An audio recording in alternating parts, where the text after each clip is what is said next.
Assalamualaikum warahmatullahi wabarakatuh. Waalaikumsalam warahmatullahi wabarakatuh. Ya Rabbi bil Mustafa baligh maqasidana wa fir lana wa wada ya wasi'al karami. Ya Rabbi bil Mustafa baligh maqasidana wa fir lana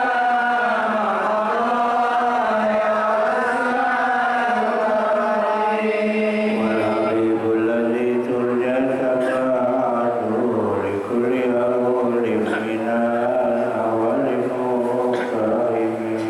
Ya Rabbi bil Mustafa baligh maqasidana wa fir lana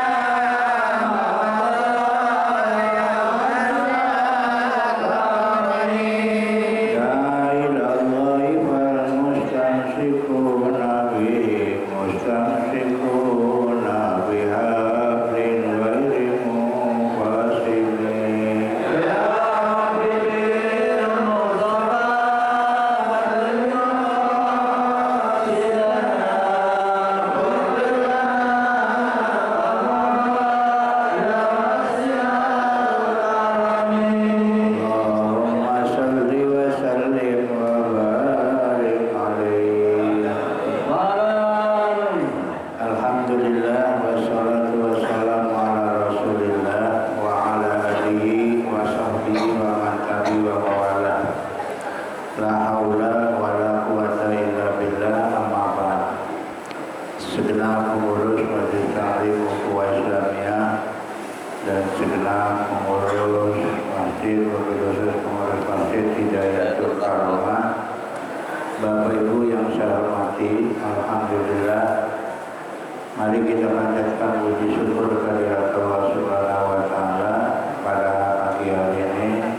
Alhamdulillah, terutama saya bisa silaturahmi dengan Bapak Ibu sekalian yang kurang lebih 8 bulan ya, kita tidak berjumpa dan kita berdua, dan alhamdulillah hari ini kita bisa silaturahmi sebagaimana biasa dalam taklim rutin yang dilaksanakan setiap hari Ahad.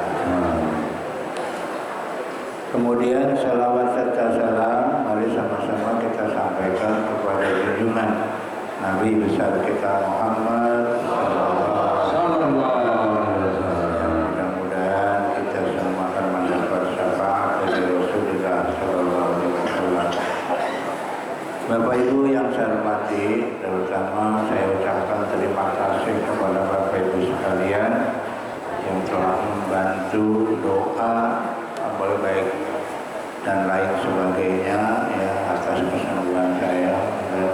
Itu semua adalah berkat doa dari Bapak dan Ibu sekalian sehingga hari ini kita bisa silaturahmi sebagaimana biasa. Baik, tanpa berpanjang kalam, kalau di catatan saya surat Toha, benar ya? Ya, Toha Ayat 124 sih kan. kalau nggak salah ya ayat 124 terakhir kalau nggak salah di masjid An-Nasuha. Seingat saya di An-Nasuha. Baik. Udah ketemu. Bismillahirrahmanirrahim. Wa man a'rada an dzikri wa inna lahu ma'isyatan dzanka. Wa man a'rada, dan barang siapa berpaling an dzikri dari Al-Quran. Zikri itu maknanya Al-Quran di situ ya. Jadi nama Al-Quran itu ada disebut Az-Zikru ya. Jadi di sini bukan zikir ya, maknanya Al-Quran. Dan barang siapa berpaling dari Al-Quran, ayil Qur'ani, yaitu Al-Quran, falam yu'min bihi, maka ia tidak beriman bi dengan Al-Quran. Jadi yang dimaksud mengingkari Al-Quran itu dia tidak beriman dengan kandungan yang ada di dalam, atau orang yang tidak percaya kalau Al-Quran itu adalah wahyu dari Allah, ya. Itu termasuk berpaling, ya.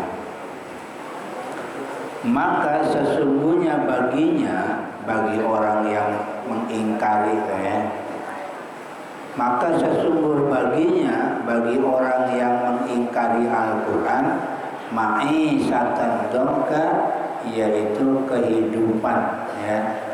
Yang apa? Ya, kehidupan yang sempit. Jadi orang yang mengingkari Al-Quran akan diberikan oleh Allah kehidupan yang sempit, ya. Bitanwini dibaca dengan tanwin, dongkan, ya. Masdarun yaitu kalimat masdar, bimakna doyikotun, maknanya doyiko itu sempit, ya. Jadi dongkan itu maknanya sempit, ya. Dongkan, jadi dongkan masdar maknanya sempit. Wa fusirat fi hadisin bi adabil kabir fi qabrihi. Ditafsirkan oleh sebuah hadis bahwa hal ini menunjukkan tentang diazabnya orang kafir di dalam kubur, ya. Jadi kalau dalam hadis disebutin orang yang mengingkari Al-Quran akan disiksa di dalam kubur. Wa nahsyuruhu yaumal qiyamati a'ma, dan kata Allah, kami giring ia, kami kumpulkan ia, siapa? Ayil mu'rido anil Quran, yaitu yang berpaling dari Jadi orang yang berpaling dari Al-Quran nanti digiring oleh Allah di akhirat, yaumal qiyamati, pada hari kiamat, akma, dalam keadaan buta, ya. Jadi tidak bisa melihat, walaupun di dunianya bisa lihat. Tapi orang yang mengingkari Al-Quran di akhirat digiring oleh Allah dalam keadaan buta. Ayil akmal basori, yaitu buta penglihatan. Jadi penglihatannya buta, ya. Qala rabbi lima hasartani a'ma wa qad kuntu basira. Qala, maka berkata orang yang berpaling tadi. Jadi ketika mereka nanti di akhirat matanya dia ngomong, apa kata dia? Rabbi, ya Tuhanku, lima hasartani a'ma, kenapa sih kau giring aku dalam kondisi buta? Wa qad kuntu basira, padahal aku bisa melihat kapan? Pada waktu di dunia. Wa indal ba'si, dan ketika dibangkitkan dari kubur. Jadi orang yang berpaling dari Quran dalam kondisi buta, dia ngomong, ya Allah, kenapa sih kau giring aku dalam kondisi buta? Padahal katanya, kan dulu saya bisa melek. Jadi walaupun di dunianya bisa melek, tapi kalau sudah ingkar kepada Al-Quran, maka dia di akhirat akan dibangkitkan oleh Allah dalam kondisi buta, ya. Sekali lagi Bapak Ibu sekalian, berpaling ini orang yang tidak percaya dengan kebenaran Al-Quran, orang yang tidak percaya kalau Quran itu wahyu dari Allah. Bang, orang sekarang ini kan macam-macam. Ada yang mengatakan Quran kan adanya zaman kontak, sekarang zaman komputer. belajar apa mungkin relevan Al-Quran dengan kondisi zaman sekarang. Padahal ya, kemajuan teknologi yang ada sekarang ini itu berdasarkan Al-Quran. Ya. Kalau lihat sejarah Bapak Ibu, ya ilmuwan-ilmuwan yang ada sekarang ini sebenarnya jiplakan dari ilmuwan-ilmuwan Islam, tuh, ya. Cuma sekarang ditutup, ya, ilmuwan Islam dibuang, yang ada ilmuwan Barat seperti Aristoteles, ya, apalagi tuh Galileo, ya kan? Itu kan orang-orang ahli kimia, padahal asal mulanya dari orang Islam. Iya, ilmunya dari orang Islam, cuma ditutup. Ya, yang terkenal sekarang siapa? Orang Barat. Ya kayak ilmu kedokteran. Siapa? Ibnu Sina. Oh ya, Ibnu Sina itu ahli kedokteran. Di Barat namanya Avicenna. Ya. Di Barat namanya Avicenna, ya. Kalau orang Islam nyebutnya Ibnu Sina, ya. Karena orang luar negeri kan nggak bisa bahasa Arab, ya. Makanya nyebutnya ya gampang aja. Kayak ada di Jakarta kan namanya Paletehan kan. Paletehan itu Fathahillah.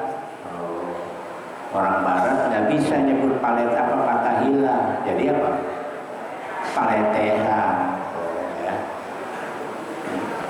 Jadi banyaklah ilmuwan-ilmuwan yang lahir dari orang Islam. Ya.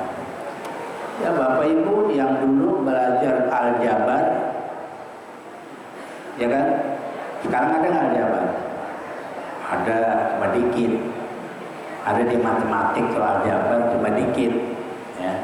Kalau dulu kita nyebut ada ilmu aljabar. Siapa itu yang menggali? Ya, penemunya adalah Abdul Jabbar. Maka disebut Al-Jabbar. Nama orangnya Abdul Jabbar.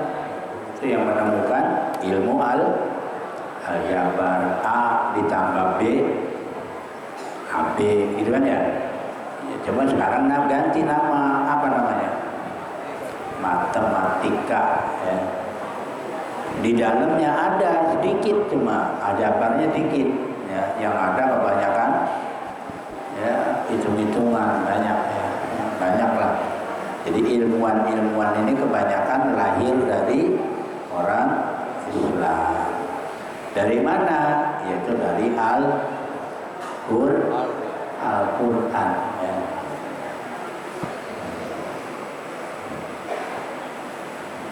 Bahkan Bapak Ibu dalam sejarah pada abad ke-7, sekitar tahun berapa abad ke-7? 700 ya. Pada sekitar abad ke-7 orang belajar ilmu itu larinya ke Irak, yang sekarang ibu kota Baghdad. Bukan ke Amerika, bukan ke Jepang, ya, bukan ke Jerman. Kemana larinya? Ke Irak. Karena Irak ini dulu pusat ilmu pengetahuan. Makanya Amerika sampai sekarang paling takut sama Irak. Karena orang Irak ini hebat-hebat, ya. Dia bisa Pak, ada namanya bom kimia, ya. Kan pernah diisukan ada kan ya, Irak punya apa? Punya kimia kan? Itu nggak sembarangan, itu bener itu. Makanya Amerika paling ngeri kalau ngadepin Irak. Irak ini hebat. Dan dia nggak pernah kalah perang. Dulu ingat nggak bapak-bapak yang udah umurnya, Irak sama Iran perang saudara. berapa tahun? 7 tahun.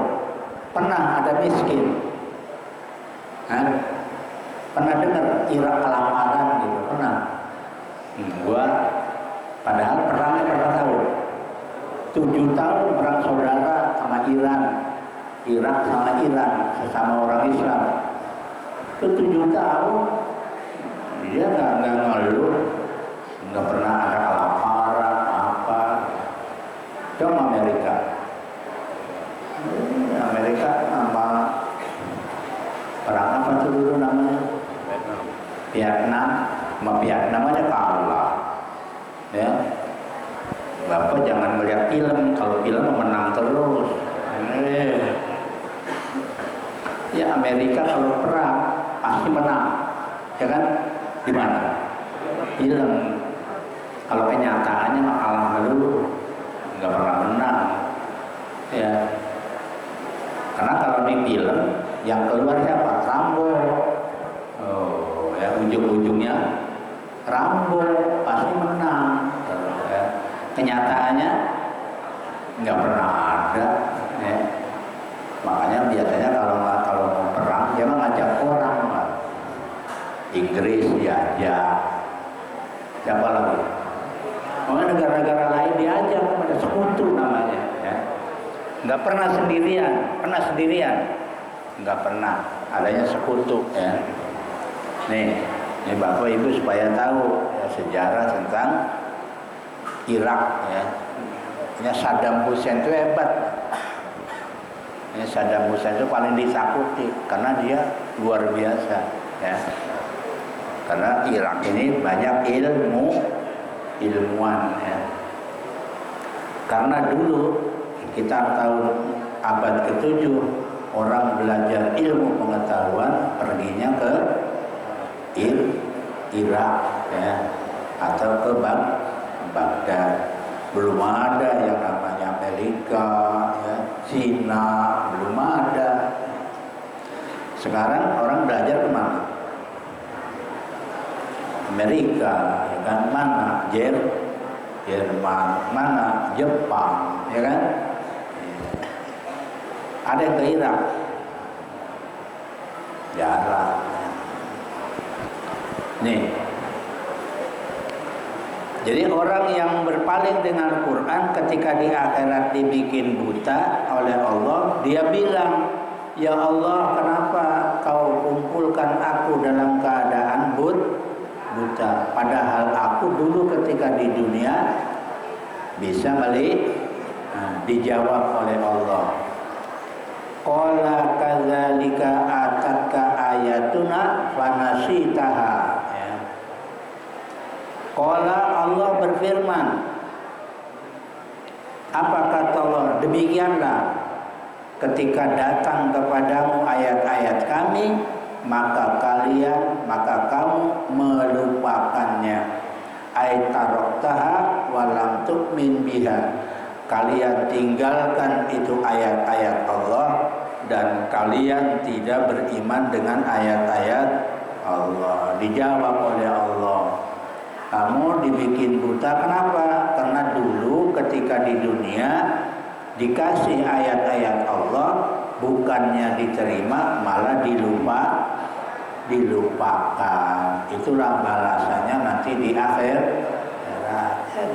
Di dunianya lupa sama Al-Quran. Allah sudah kasih nih petunjuknya ini ya. Ini yang halal, ini di Quran kan isinya yang menjelaskan. Tapi banyak orang ketika Al-Quran menjelaskan tidak mau diterima, maka di akhirat dia hidup dalam kondisi buta. Hati-hati Bapak Ibu sekalian ya. Dia bukan saja tidak percaya sama Quran, sebab kadang-kadang kita juga nih umat Islam, apa yang dikatakan oleh Quran tidak boleh malah dikerjain. Apa yang dikatakan boleh malah tidak dikerjakan. Yang merajalela sekarang ini kan Qurannya bilang gini, wa ahallallahu al-bai'a wa harramar. Allah Allah haramkan, tapi kenyataan lebih banyak riba sekarang daripada jual beli, ya. Kalaupun ada jual beli, yang ada apa? Penipuan, ya. Banyak lah jual beli dengan sistem nipu. Nah, sekarang merajalela itu yang namanya apa? Riba, ya. Pinjam duit 1 juta, balik 1.200.000, ya kan? Riba itu macam-macam, Bapak Ibu. Bapak Ibu tahunya riba berapa? Ada berapa macam? 1 kan? Riba apa? Riba korot namanya, ya. Utang piut, minjem 1 juta, balik 1.200.000, itu namanya riba korot. Riba utang piutang. Masih ada lagi nggak riba yang lain? Ada. Yang ini kadang-kadang kita nggak sadar, ya. Apa? Dalam jual beli namanya ribayan, ya. Namanya ribayan. Mohon maaf nih, ibu-ibu terutama nih, ya, saya sampaikan nih, ini ribayan nih. Ibu ke pasar, nawar baju, bang berapa nih baju?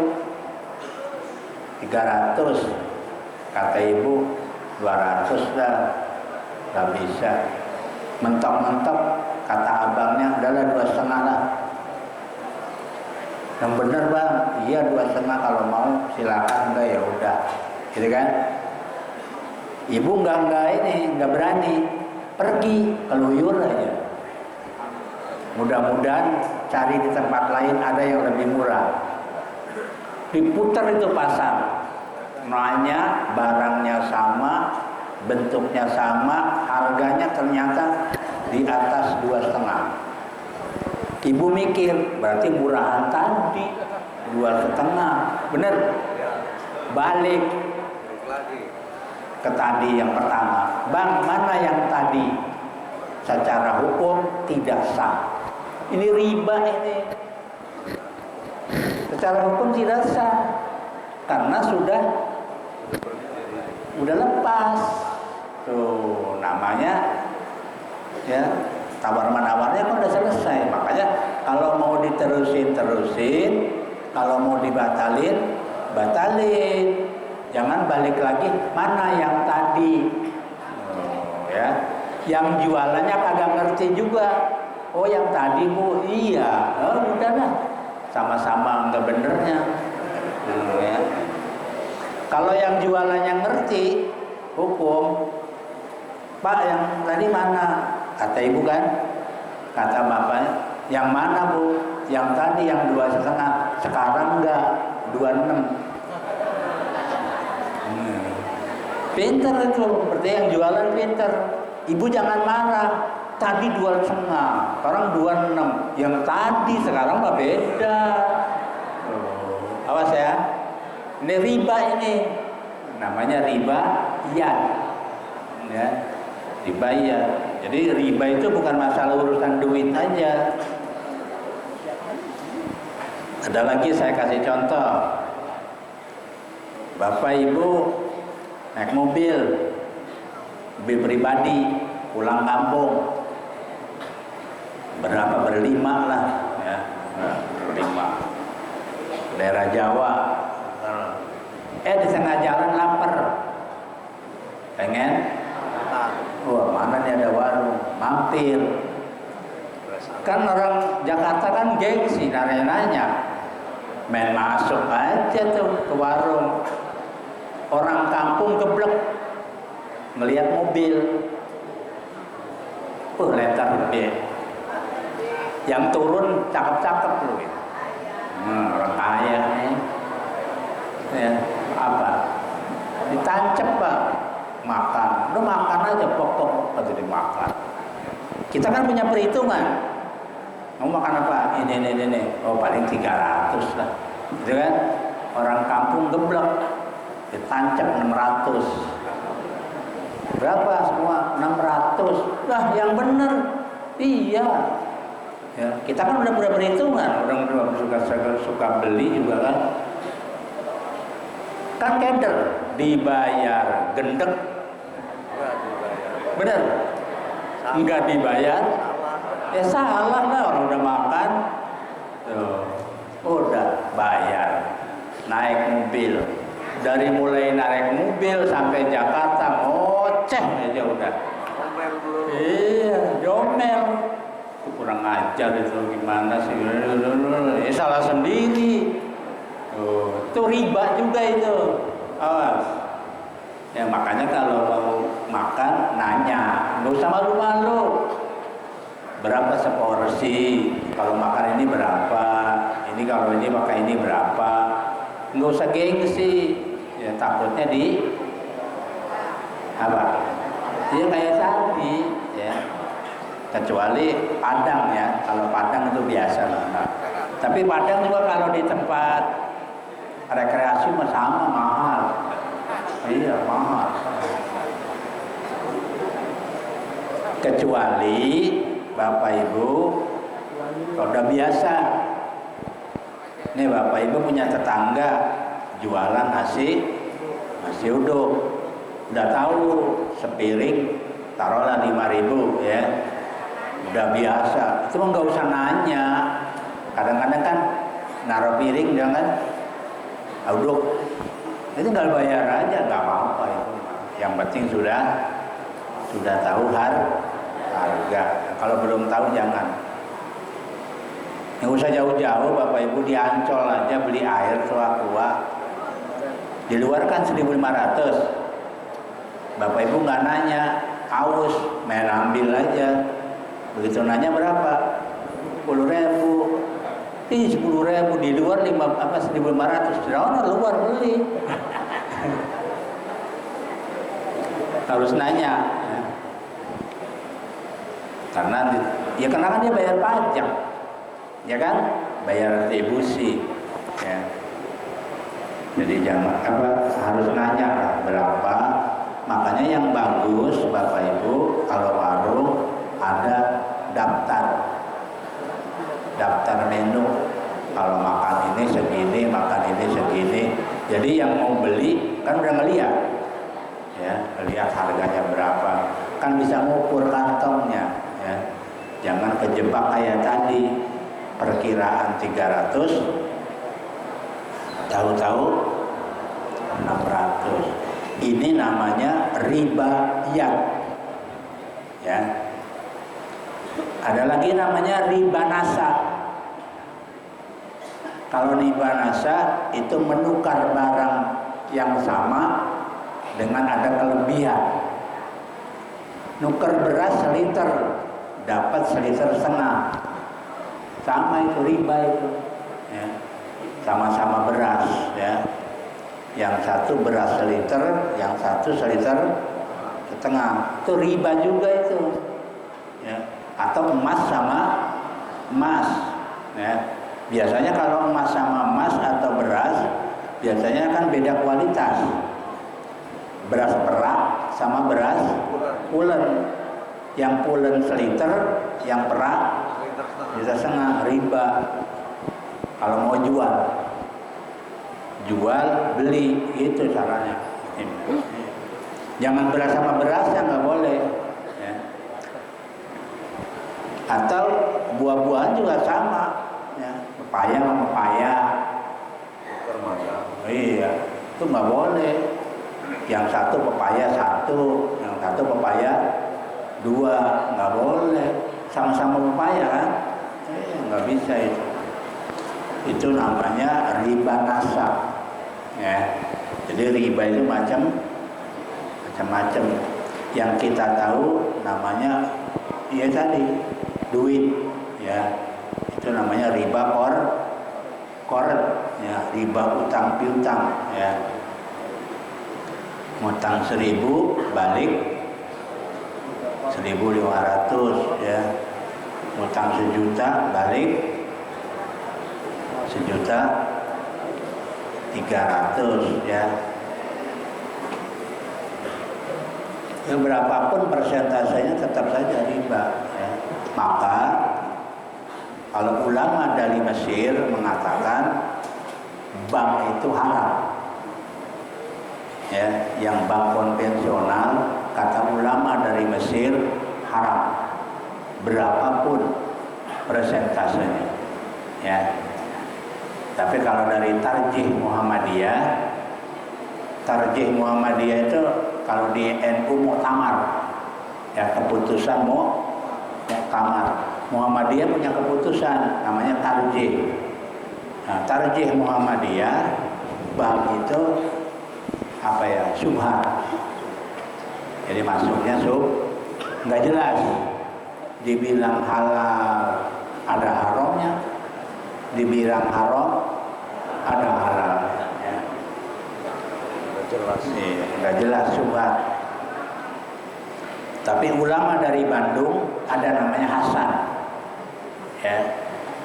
Dulu ada namanya ulama Bandung namanya Hasan mengatakan kalau bank itu adalah boleh, bukan halal ya, bahasanya boleh. Tapi dengan ada tujuan, ya. Kenapa? Karena kalau di negara kita apa di mana saja satu negara, Pak, kalau nggak ada bank, negara kolab. Jadi coba bapak-bapak nih, nggak usah banyak-banyak, ya.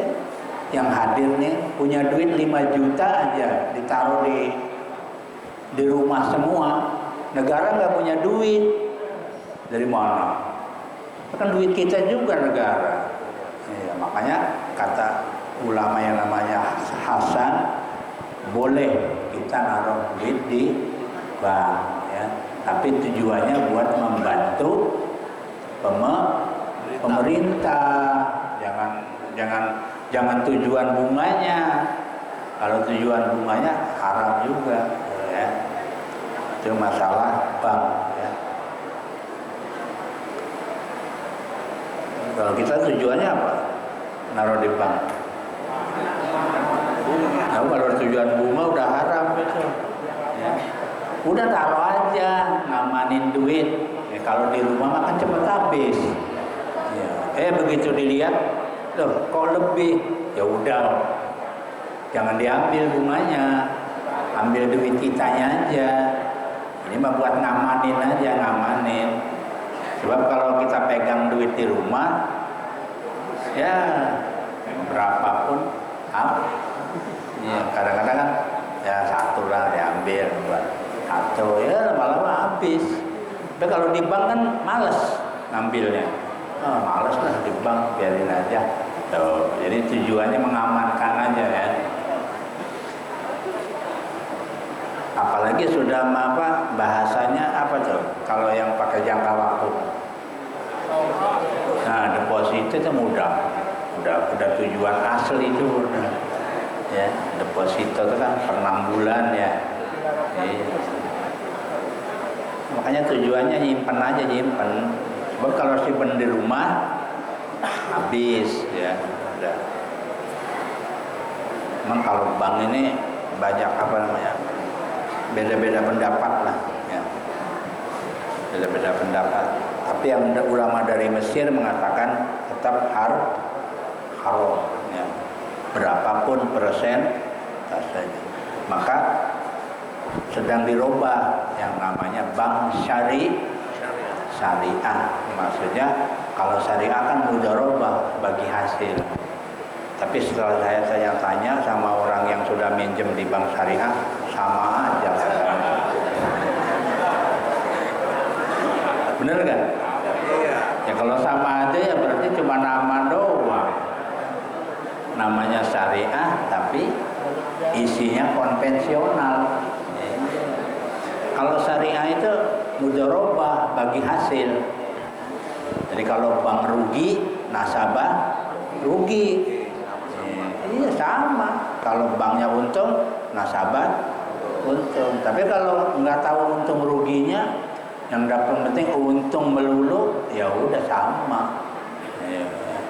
Saya tanya-tanya sama orang yang pernah minjem gimana? Ya tetap aja Pak. Ya kalau sama mah ya bukan syariah itu. Ya. sama konvensional. Ini Bapak Ibu sekalian, jadi kata Allah ketika mereka nanya, ya Allah kenapa sih saya kok bisa buta? Apa kata Allah? Karena kamu ketika di dunia, ketika datang ayat-ayat kami, kalian meninggalkannya atau melupa.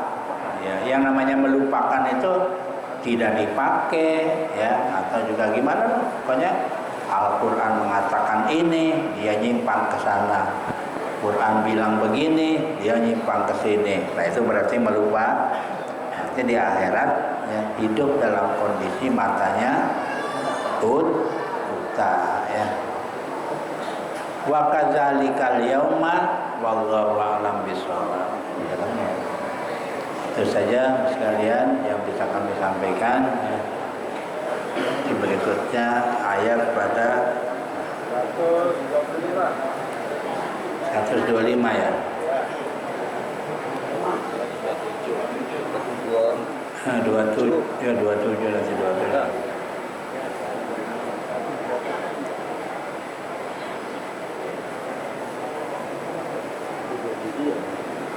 Kadzalika al-yawma nanti ya.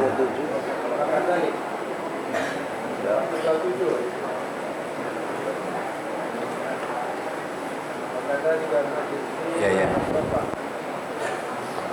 Itu saja Bapak Ibu sekalian yang bisa kami sampaikan. Kurang lebihnya mohon maaf. Assalamualaikum warahmatullahi wabarakatuh.